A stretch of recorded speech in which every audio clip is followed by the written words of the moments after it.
بسم الله الرحمن الرحيم. ألم ترى تنويني إنسانا أن الله يعلم ما في السماوات وما في الأرض چې الله تعالی ته بشک معلوم دي هغه شیان چې په اسمانو کې دي او هغه چې په ځمکه کې دي. ما يكون من نجوى ثلاثة إلا هو رابعهم. دا چې خلک پټې خبرې کوي یو د بل سره، نو د خلکو نه به خبره پټه کړي، د الله تعالی نه نشي پټولی. نجوا پټې مشورې ته ویل کېږي. نو نه به وي ما یکون من نجوا، نه به یو پټه خبره ثلاثة د درې کسانو چې درې کسان په خپل مابین کې په پټو خبرو سره خبرې کوي، الا هو رابعهم، مګرم الله تعالی څلورم د دوی په اعتبار د علم سره. ولا خمسة، او نه مشوره پټې خبرې پنځه کسان کوي، الا هو سادسهم، مګرم الله تعالی شپږم د دوی د علم سره. ولا ادنى من ذلك، او مشوره نه کوي پټې خبرې نه کوي کم تر درې کسانو لکه دوه کسان. ولا اکثر من، او نه زیات تر شپږو کسانو، الا هو معهم، مګر الله تعالی د دې سره د اینما کانو چې چیرې وي، که لږ وي که ډېر، چې پټې خبرې کوي مشورې کوي، الله تعالی علم په لري. د الله تعالی نه یو شی پټېدی نه شي، نو الله تعالی د دوی د حال سره موافق معامله کوي په دې سره په ورځ قیامت. ثم ينبئهم، نو بیا به خبر ورکړي الله تعالی دوی ته بما عملو په هغه څه چې دوی عملونه کړي دي یوم القیامت، دې خبر به چیرې ورکړي په ورځ د قیامت. ان الله بكل شیء علیم، بېشکه الله تعالی په هر څه شي باندې عالم ده. الم ترى ته نه ګورې الی الذین نهوا عن النجوا. حضرت پیغمبر علیه الصلاة والسلام مدینې منورې ته چې لاړ، د یهودو سره معاهدې وشوې چې یو په بل باندې به کار نه لرو، او ډېر منافقین هم په دوی کې موجود وو. بیا به چې چیرې یو صحابي ولیدی مخلص مسلمان، دوه به پټ په خبرو سره لګیا شو، یا درې څلور به چې ناست و دوی به پټ په خبرو لګیا شو. هغه به په زړه کې ویل کېدو چې دا د ما دپاره ګمان کوم څه مشوره کوي، د ما د قتل اراده لري یا د مال د غشکولو اراده لري. نبي کریم صلی الله علیه وسلم ته دا شکایتونه شروع شوه چې دغه خلک خو همیش دي موږ چې ورشو مجلسو ته دوی خبرې سره پټې کړي. طبعا خبره دا ده چې مجلس شروع ده چې یو سړی نوی راغی، دوی هغه په زوره خبره بس کوي، په سوکه سوکه سره لګیا شو، نو هغه سړی په ځان کې ویل کېږي. الله آیتونه نازل کړه چې دا پټې مشورې به نه کوي، او دوی بیا پټې مشورې کولې په ګناه او په معصیت رسول الله باندې. الله بیا یې دې حال ذکر کوي. ته نه ګورې دغه بدبختان چې دوی منې شوي هم دي د دې نه چې تاسې په پټې مشورې نه کوئ مسلمانانو ته، هغه به نه ځوروئ، دوی بیا هغه پټې مشورې کوي. دوم چې دی راشي تا ته د سلام په ځای باندې ښېراوې کړي، هغه الفاظ د تحیې نه درته استعمالوي چې کوم شریعت کې السلام علیکم ده.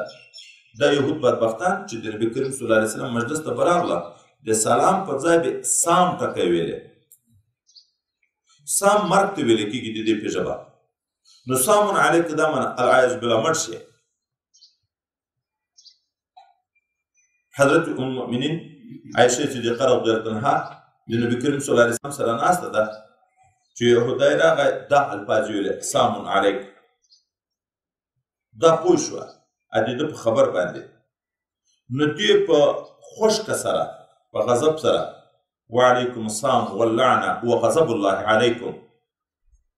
په تا دې موت دی، د الله لعنت دی در باندې، د خدای غضب دی در باندې. حضرت پیغمبر صلی الله علیه وسلم ته یا عایشه ای ام المؤمنین نرمي کوه، الله تعالی د نرمي خوښوي. دوی ورته وویل یا رسول الله صلی الله علیه وسلم ته نه ګورې چې ته داسې الفاظ درته وویلې. نبي علیه السلام ورته وویل ولې تا د ما جواب ونه ورکړ، د ما ورته وویل وعلیک. یهودی چې سلام در واچوي ته به داسې نه ورته چې وعلیکم السلام، کله دی سام ټکی ویې لنډه ورته وعلیک، دا تا چې ما ته کوم ټکی ویلی هغه دې په تا وي. دا معنی اوس مسلمان خو سلام سړي ته ورواچي السلام علیکم، دی په جواب کې هم سلام ورکوي وعلیکم السلام، په تا دې سلامتیا یې. او چې ده درته ویلې چې السلام علیک، ته ورته وعلیک، په تا دې دغه وي، نو ما خیره خدای د دوی په باب کې قبلوي او د دې خیره د ما په باب کې نه قبلوي. اوس هم اسلامي ملکونو کې چې یهود نصارا دا نور بدبختان څوک اوسېږي، نو مسلمان د ابتدا به سلام دوی ته نه کوي، اول د سلام نه وراچوي مسلمان، ځکه دا اعزاز د دې به. خو که هغه سلام ور واچوه مسلمان به وعلیک یا وعلیکم دومره ورته وایي ولې هغه همیش دوه مخي الفاظ استعمالوي یو مدارات دي کله د یو کافر یا د یو لوی بدماش یا د لوی ظالم یا د چا نه ډارېږي که ته سلام ور وانه چې نو عذاب درکوي تکلیف درکوي بیا مدارات جایز ده د تقیې په حیثیت باندې خو هغه عذر نشته دغسې عام عادي په بازار کې اوس زموږ دغه اسلامي ملکونو کې هندوان پراته دي سیکان پراته دي عیسایان پراته دي نو نه زور او طاقت لري نه ډاډ شته د دی نه نو د دغو به اعزاز نه کړي چې ته سلام ور اچوې خو چې ده در واچوې ته به صرف وعلیک ورته ووایې الله تعالی وی الم ترى ته خبر نه ګورې الی الذین او کسانو ته نهو چې دوی منې شوي او عن النجوا د پټو خبرو نه ثم یعودون لما نهوا عنه دوی بیرته بیا ګرځي هغه خبرو ته چې هغه دوی بیرته تر منش کړی شوي وو ویتناجون بالاسم والعدوان او یو د بل سره پټې مشورې کوي پټې خبرې کوي په ګناه سره او په ظلم سره و معصیت رسول او په معصیت نافرماني د رسول الله سره فاذا جاءوك کله چې دی راشي تا ته حیوک بما لم یحیک به الله د تا تحیه کوي په هغه الفاظو چې الله په هغه الفاظو تحیه نه در کړې تحیه د الله خو سلام ده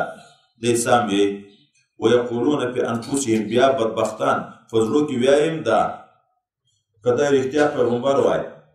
موږ دغه د ده ته بې ادبه الفاظ استعمالوو بیا خو به خدای عذاب موږ ته راکړی و ویې په زړو کې لولا یعذبون الله بما نقول ولې موږ ته عذاب نه راکوي الله تعالی په هغه الفاظو چې موږ دوی ته ویایو الله تعالی وی د دنیا په زندگی کې خو خدای پاک خلکو ته مهلت ورکوي کافر ته مهلت ورکوي عذاب د قیامت را روان ده الله وی حسبهم جهنم بس د دوی دپاره جهنم له وجې د عذاب یصلونها چې ننوځي دی دغه جهنم ته په بئس المصیر ډېر بد ځای د ورتلو د دا دوزخ دا جهنم اوس یهود خو د پټې مشورې نه منې شوي وو چې دوی به پټې مشورې نه کوي مسلمانان د یو نه خوف او خطر احساس کوي مسلمانان چې په خپل مابین کې دا به پټې مشورې کوي که نه نو حضرت پیغمبر علیه السلام دا الفاظ مبارکه وویلې حدیث مبارک راځي درې کسان چې په یو ځای کې وي نو دا دوه د پټ مجلس د هغه بل دریم نه بغیر د ده د اجازې نه بغیر نه کړي ځکه هم په زړه کې ویل کېږي چې دا دوه چې دا پټ پټ غږېږي او دا اکثره خلک چې پټ غږېږي بیا سوکا د سړي ته سترګې هم ورواړوي چې دا خو د ما په باب کې څه مشوره کوي او که خلک ډېر وي دوه چې پټ غږېږي بل مدعي ځان نه مردوی کوي چې نو ما ښیي ځان باندې نه کوي چې ما ښیي نو خوف نه ورته محسوسېږي او چې صرف درې کسان دي یا لاس کسان دي خو دا نه په پټ سره غږېږي دا یو نه ورشریکوي خبر په دغه ځای کې ده چې هغه بل جانب ته یو پاتې کېږي دا نور که دوه یي که درې یي که څلور یي که پنځه یي چې پټه مشوره سره کوي او هغه یو پټ نه ورخبروي هغه ګوښي نو هغه ته دا خوف محسوسېږي نو دا دې نه کوي لیکن مفسرین لیکي علما کرام لیکي دا هلته چې د خوف او د خطر ځای وي لکه وایي د سفر په حال کې چې اوس په دښته کې بیابان کې سفر روان ده دا دغسې ملګري سره یو ځای شي په دا لیارې روان اعتماد محبت اخلاص شناخت دا ډېر نه وي سره اوس نو چې دلته د غرو مابین یا د بیابان ځای دی راغی چې د غلو د شکولو د دغو ډېر خطر دی چې دا بعضې پټ سره غږېږي او هغه یو په خبرو مجلس نه ورشریکي نو هغه په ځان کې ویل کېږي په داسې ځای کې اوس مسلمانانو ته هم ناروا ده او دا چې د خوف او د خطر احساس نشته شناخته خلک دي یا ملګري دي اوس مثلا کمره کې د 10 نفره سره اوسېږي په دا 10 نفرو کې 2 نفره پټ سره غږېږي بیا که یو بل ملګری خو دا احساس خو هېڅوک هم نه کوي چې اوس دا کمره کې ما پسې دا پټه مشوره راته کوي یا ما وژني یا د ما نه مال وړي کیدای شي دې پټ راز وي دا پټ غږېږي او پټه مشوره به وي پټ راز به وي نو داسې ځای کې چې خوف او خطر وي اوس هم دا دې نه کوي مسلمانان چې هغه 2 یا 3 پټ غږېږي او هغه بل نفر ګوښی وي او چې د خوف او د خطر ځای نه وي دا نشته خو بنیادي نه وي الله تعالی آیتونه نازل کړي مسلمانانو تاسې هم چې مشورې کوئ ګورئ داسې نه چې په ګناه او مشورې وکوئ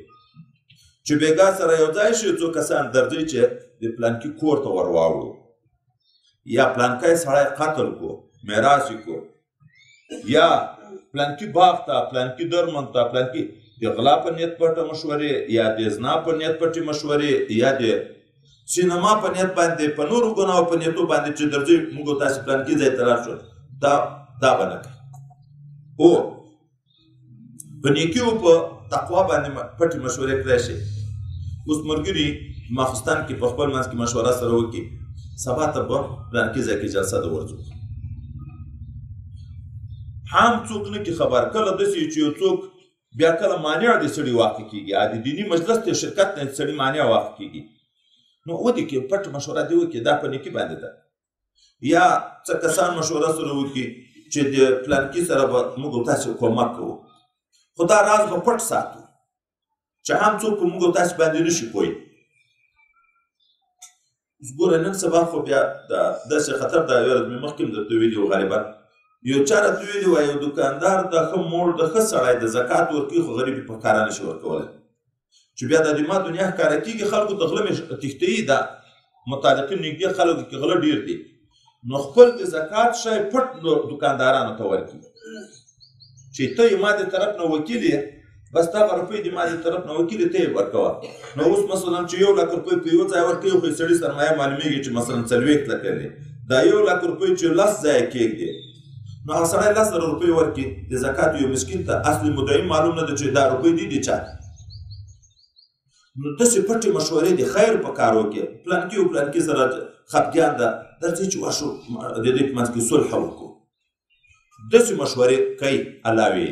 خو په ګناهو په ظلم په معصیت رسول الله په داسې شیانو به تاسې پټې مشورې نه کوي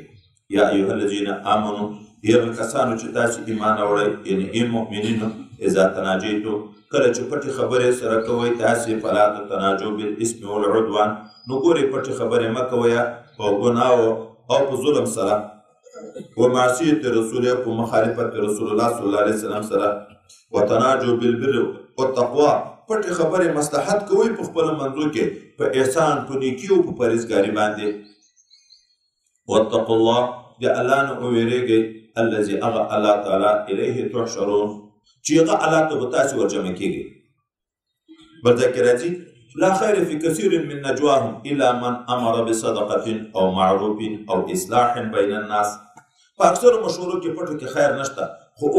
که څوک امر په صدقه یو بل ته کې یا په یو نیک کاري کې یا د صلح د مسلمانانو په مابین کې بیا خو دا خو ښې مشورې دي انما نجوا بېشکه دا د ګناه په باب کې پټې مشورې چې ځوانان پټې مشورې سره کوي درځئ چې پلانکي ځای ته لاړ شو دا ګناه دا بې ځایه ځایو کې وګرځو دا من شیطان د شیطان د طرف او دا چې یهود دا پټې سره غږېږي هلته مسلمانان ځوري دا هم شیطان دا دوی ته زړه ته دا وراچوي لیحزن الذین آمنوا د دې دپاره چې غمجن کړي هغه کسان چې هغو ایمان راوړی ولیس بضارهم شیئا خو دا دوی چې هر څومره پټې مشورې مسلمانانو ته وکړي په واقع کې ضرر مسلمان ته نشي رسولی چې د الله اراده نه وي خو مسلمان زړه خو خفه کېږي وليس بضارهم نه د دې ضرر رسوونکي دغه مؤمنینو نه لره شیئا د هېڅ شي الا باذن الله مګر هم په اذن الله تعالی سره وعلى الله فليتوكل المؤمنون خاص په الله تعالی د توکل وکړي مؤمنان یا ایها الذین آمنوا اذا قیل لكم تفسحوا في المجالس فافسحوا يفسح الله لكم واذا قیل انشزوا فانشزوا يرفع الله الذين آمنوا منكم والذين اوتوا العلم درجات دا بیا آداب دی حضرت پیغمبر صلی الله علیه وسلم په مجلس کې د مشرانو د بدرینو صحابه قدر کوو او حکم د دا و اوس دا حلقه چې نږدې ناسته یي کنه که یې کم کسان کې ځایږي او چې سره په شا شي غټه شي بیا ډېرو نفرو ته ځای هر سړي به دا خواهش و چې د نبي کریم صلی الله علیه وسلم مخ مبارک ته زه ګورم د ده خبرې د نږدې نه زه اورم امام مخ ته بل څوک نه وي نو چې هغه مخکې حلقه تنګه ناسته وي بیا خو دا نور خلک مجبوره دي د یو شاته به کښېني نو نبي علیه السلام به ورته ویل چې لږ په شا شي چې بل سړي ته هم ځای وشي نو صحابه په دغه آدابو پوه شو دا به یې کړه بله ورځ په مجلس کې ځوانان کشران نږدې ناست دي نبي کریم صلی الله علیه وسلم څه مشران صحابه بدرین راغله او په یوه کې یو داسې مو چې په غوږو لږ دروند و حالت ثابت ابن قیس ابن شماس چې اول ورځ موږ ویلې چې هغه جهوري صوت و په زوره به چغېږېدو چې بیا یې ژړل دغه به ډېر کوشش دا و چې عین نږدې نبي کریم صلی الله علیه وسلم ته کښېني چې دا غوږو کې محضور ده چې خبره واوري نو دغه صحابه راغله دلته ودرېده اوس په انتظار دي چې ګوندې دا ځوانان لږ په شا شي موږ ته ځای راکړي خو ځوانانو خو هم عشق د رسول الله صلی الله علیه وسلم سره دا چې کوم ملګری وختي راځي اوس آداب هم دا دي چې مجلس ته اول څوک ناست دي اول صف ته تلي پروا نه لري خو چې وروسته مابین د مجلس کې راځي بیا د خلکو تر ولې چې پښه اړوي او مخ ته ځای ته رسي دا حرام دي دغه پول د جهنم ته چا چې د مسلمان تر ولې پښې اړولې ضرر یې ورسوه دا پول د لیارې جوړه کړه جهنم ته نو ادب دا دی چې کوم ځای ته راغی په هغه ځای دې کښېني مجلس چې په کوم ځای کې ختم شوی دی په هغه ځای دې کښېني یو داسې صورت وي چې لکه اوس مثلا دلته لیار موجوده ده چې چا تر ولې نه اوړي او دلته په مخکې ځای خلاص ده هغه په هغه لیار راځي دلته کښېني هغه پروا نه لري خو دا چې صفونه ډک دي او دا موږ اکثره خلک جمع ته راځي ناوخته او بیا چې په وره کې ودرېږي هلته مخته صف ته بیا خاص کړي جمعې په ورځ باندې ګوري چې ودرېږي کوم ځای خالي او پرجه لږ شته که نه شته دلته نه ګوري چې چا تر ولې اوړه هلته ګوري د دغه په ولې پښه واړوه هغه واړوه هغه واړوه هلته یغه ځای ته ځان رسوي نه دغه ناروا ده د ثواب په ځای ګناه ده ثواب هلته ده خو وختي راشه مخته کښېنه نو ځوانان دي او طبیعي خبره دا ده دا د ځوانانو زړونو کې تحول ډېر زر راځي دغه تجربې خبره ده چې دا کشران طبقه خلک دا خدای پاک زر اړوي وایي لکه کنکی لوند نیالګی داسې ده دا نیالګی چې په دغه خوا کږی ده خواته کږېږي چې دې خواته کږی دې خواته کږېږي او یو وارې چې دا مضبوطه ونه تر جوړه شي دا بیا کږېږي دا سپین ږیري چې تر سپینې ږیرې پورې په سودخوریو لګیا وي چې هر څومره خبرې ورته وکړي دا کار نه پرېږدي یا په بله ناروا باندې لګي هغه کار بیخي دا بعضې رواجونه داسې رواجونه یي چې هغه د شریعت خلاف وي خو په خلکو کې تر سپینې ږیرې دغه رواجونه تېر شوي اوس چې ته ورته بیانې دا خبره راته پرېښودل ورته ډېر مشکل دی دی کېږي خو دلته خو آداب وو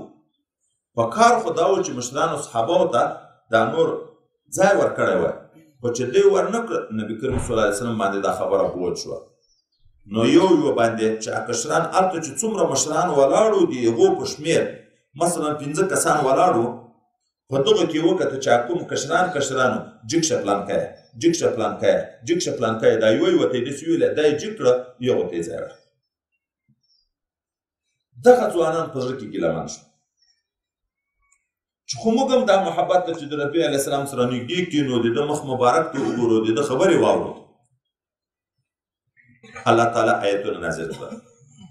آیاتو کې ادب دا ذکر شو چې ګورئ چې درته وویلی شي چې ما ته لږ ځای راکړه مجلس پراخ کړه نو ورکړه ځای بخل مه کوه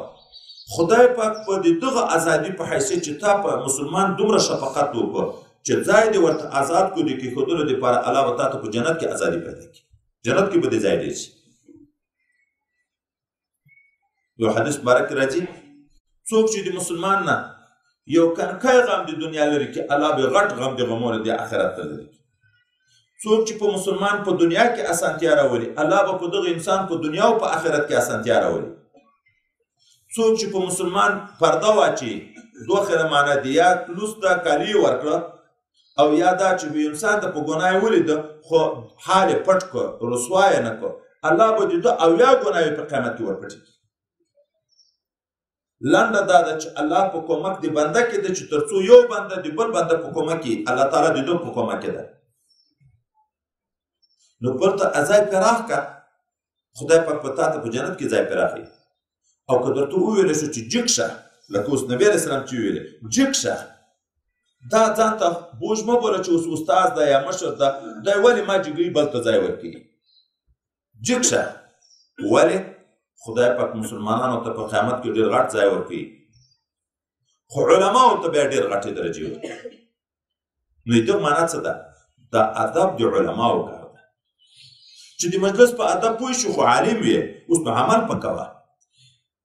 که عمل نه وي په علم درته وویلی شو چې ځای یې پراخ کړه او تا ته مثلا معلومه ده چې مسلمان ته ځای ورکړي الله د هغه په عوض کې په جنت کې تا ته ځای پراخ کړي خو ته بخل کوې بیا عالم ورته ویل کېږي چې په علم عمل نه کړي بیا عالم ورته ویل کېږي نو دستي الله تعالی آیتونه نازل کړه یا ایها الذین آمنوا ای کسانو چې تاسو ایمان راوړئ ای مؤمنینو اذا قیل لکم تفسحوا کله چې تاسو ته وویل شي چې ځای ارت کوئ فی المجالس په مجلسو کې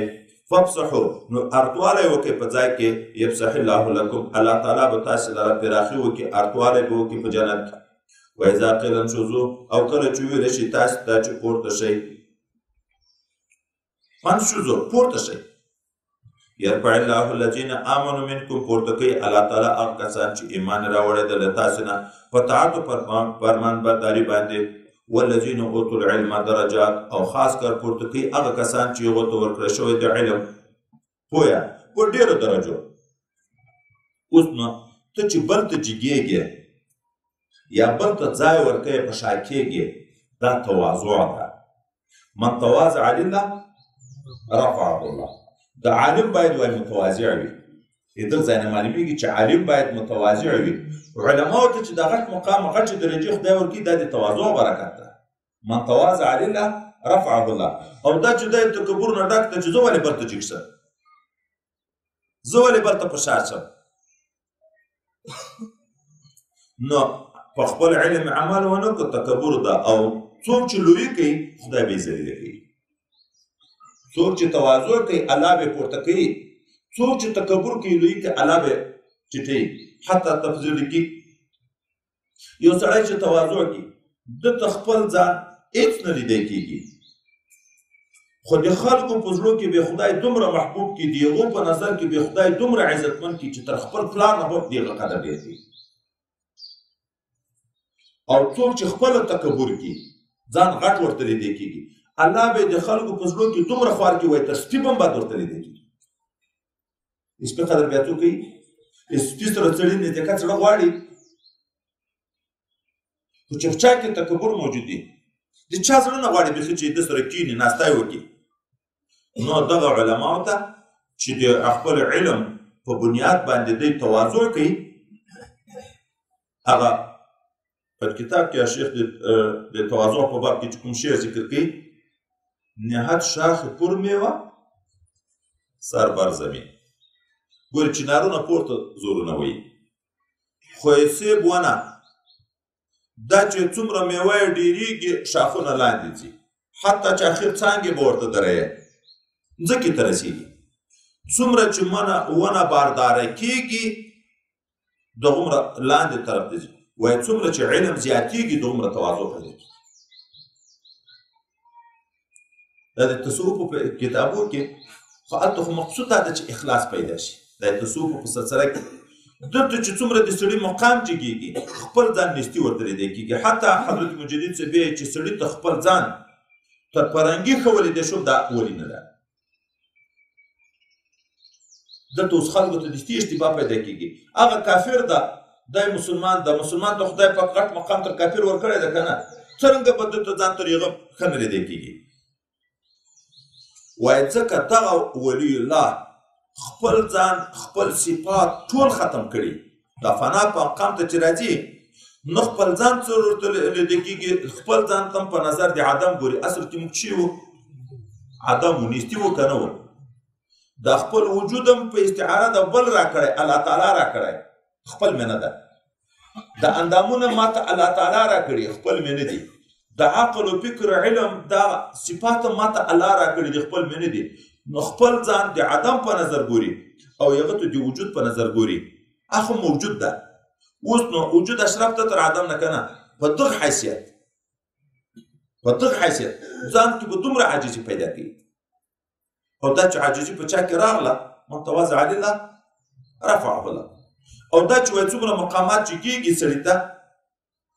حتی دوه مقولې په تصوف کې راځي، من عرف الله طال لسانه، من عرف الله کل لسانه.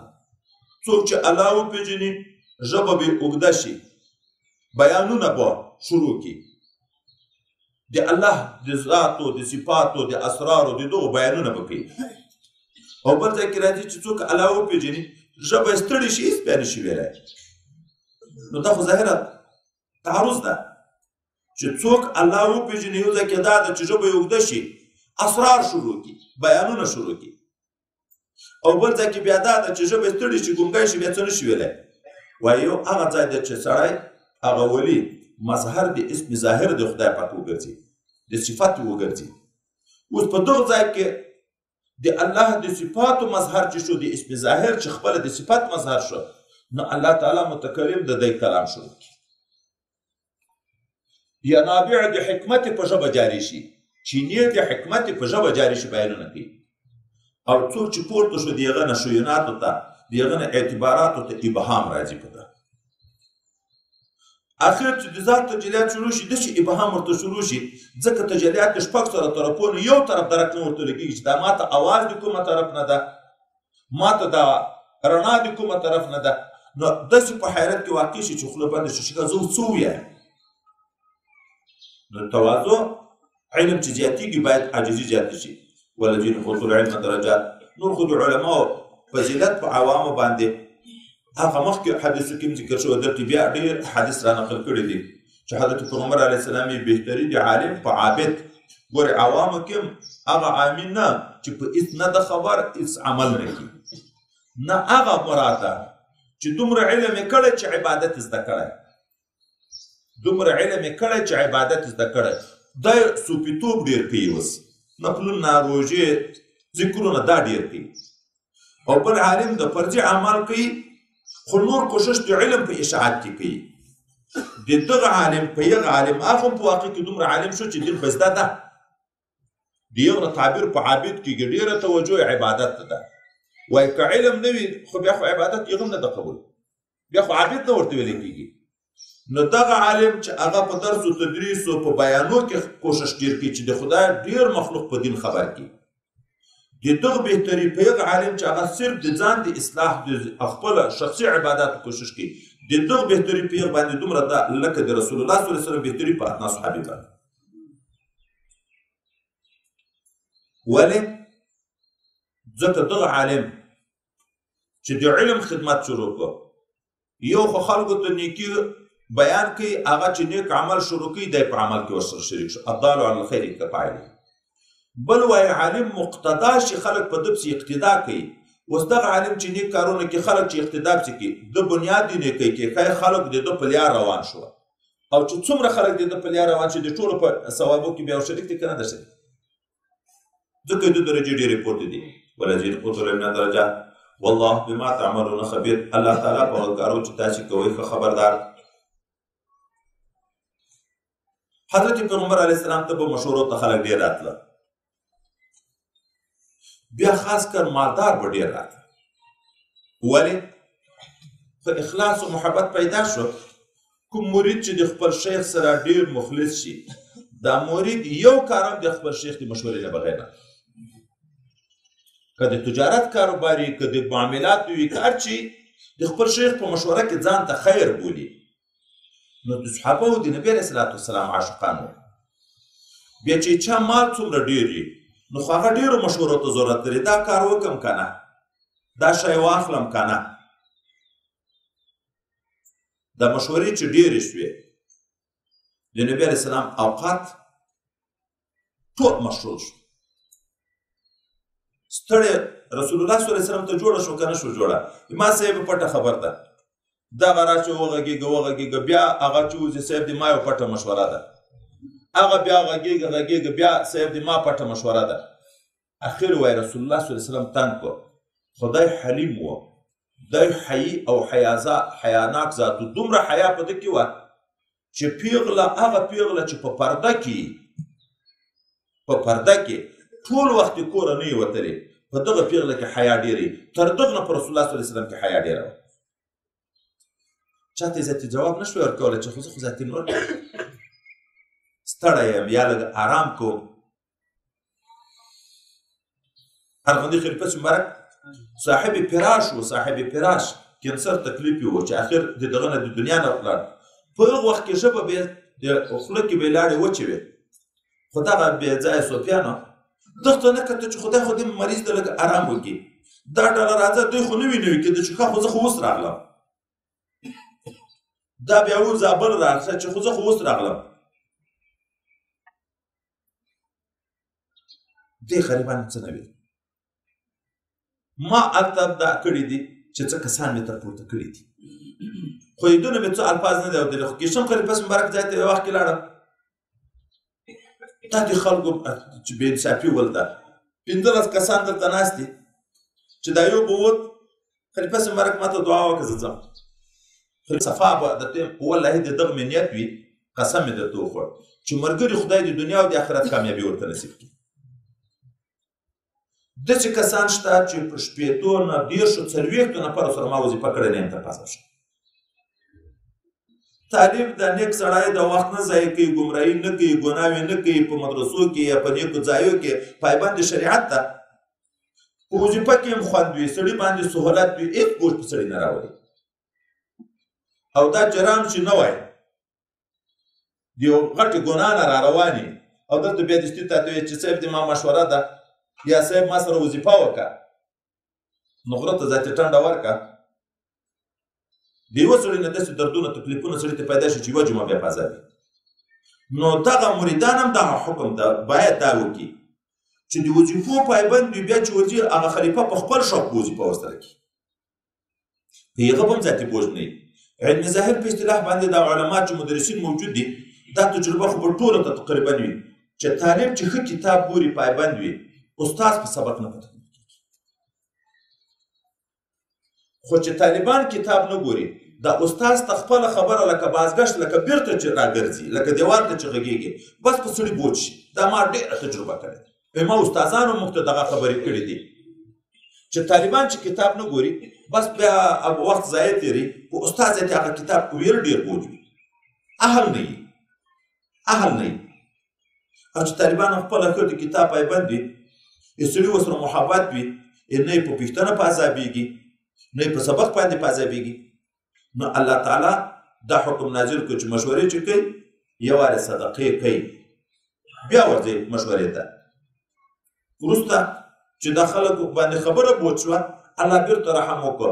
دغه د هرې مشورې دپاره صدقه شرط نه کړه دا یې منسوخ کړه کم از کم خو دا خو وکړه چې په شریعت پایبند اوسېږئ لمونځ په صحیح طریقه کوئ زکات ورکوئ هغه عبادات په صحیح طریقه کوئ بیا که مشورې ته ورځئ نو د قدراتو نه خو به هم دی نه په عذابېږي یا ایها الذین آمنو هغه کسانو چې تاسې ایمان راوړئ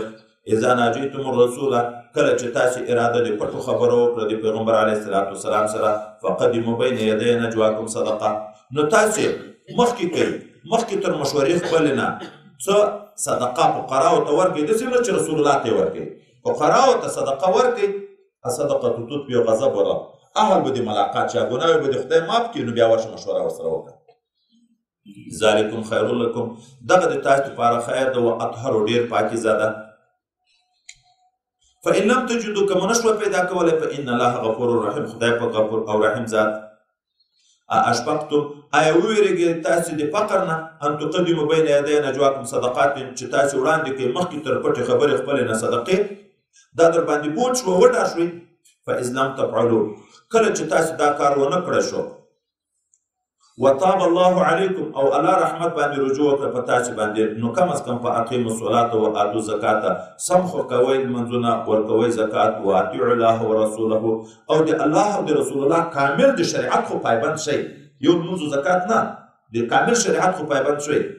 بیا ورته مشوره کوي والله خبیر بما تعملون الله خبردار ده په هغه څه چې تاسې عمل مخکې ما یو رد ویلي ګورئ الله حکیم ذات ده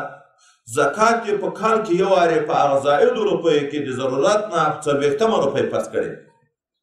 او لمونځ په شواروز کې 5 ځکه د خلکو محبت د دنیا سره ډېر د وای تر ځان دا موږ دلته اوس وخت کې تجربې دي خلک جلسې ته راوغواړه مشورې ته راوغواړه خو که د چندې دې ورته وویلې بل وارې بیا نه درته راځي دا به بیا چندی او که دغه نه وپکې چې د دنیا خرچه نه وپکې او ماړه یې مو وپکې بیا له خیره په جلسه کې ځای مه وګوره حضرت مجدد صاحب ته یو خلیفه